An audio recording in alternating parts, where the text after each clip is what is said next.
اعوذ باللہ من الشیطان الرجیم، بسم اللہ الرحمن الرحیم۔ السلام علیکم ورحمۃ اللہ وبرکاتہ۔ حضرت ابوبکر صدیق رضی اللہ تعالیٰ عنہ کے عظیم کارنامے۔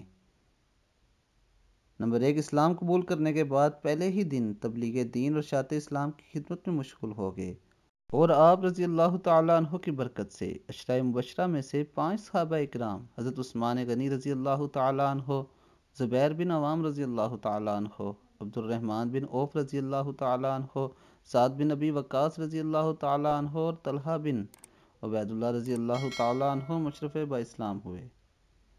نمبر 2، سفر ہجرت میں رسول اللہ صلی اللہ علیہ وآلہ وسلم کے رفیق خاص اور معتمد خصوصی رہے، نیز ہر غزوہ اور جہاد میں شریک رہے اور بہادری اور جانثاری اور جاں بازی کا عملی نمونہ امت کے سامنے پیش کیا۔ 9 ہجری میں رسول اللہ صلی اللہ علیہ وسلم نے آپ کو اپنا نائب بنا کر امیر حج مقرر فرمایا اور آپ کی قیادت میں مسلمانوں نے حج ادا کیا۔ نیز رسول اللہ صلی اللہ علیہ وسلم نے اپنے ایام مرض میں آپ رضی اللہ تعالیٰ عنہ کو مسلمانوں کا امام مقرر فرمایا اور آپ نے 17 نمازوں میں مسلمانوں کی امامت کے فرائض سر انجام دیے۔ رسول اللہ صلی اللہ علیہ وآلہ وسلم کے وصال کے موقع پر شدت غم سے مسلمانوں کے حوصلے ٹوٹنے لگے تو آپ رضی اللہ تعالیٰ عنہ نے امت محمدیہ صلی اللہ علیہ وسلم کو تسلی دی اور سنبھالا۔ مسلمانوں کے پہلے خلیفہ المسلمین مقرر ہوئے اور باقاعدہ بیت المال کا نظام قائم فرمایا۔ نیز امور سلطنت سر انجام دینے کے لیے مختلف وزراء مقرر فرمائے۔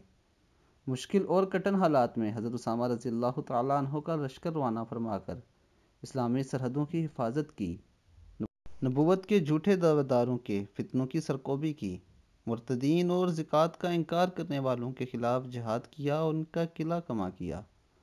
عراق و شام کی فتوحات کا سلسلہ شروع فرمایا۔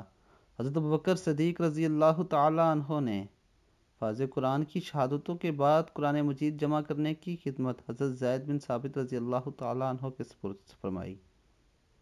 دوستو، حضرت ابوبکر صدیق رضی اللہ تعالیٰ عنہ نے اپنا سارا مال، جان اور خاندان رسول اللہ صلی اللہ علیہ وسلم پر نچھاور فرمایا، جس کا بہترین بدلہ اللہ سبحانہ تعالیٰ آخرت میں آپ کو دیں گے۔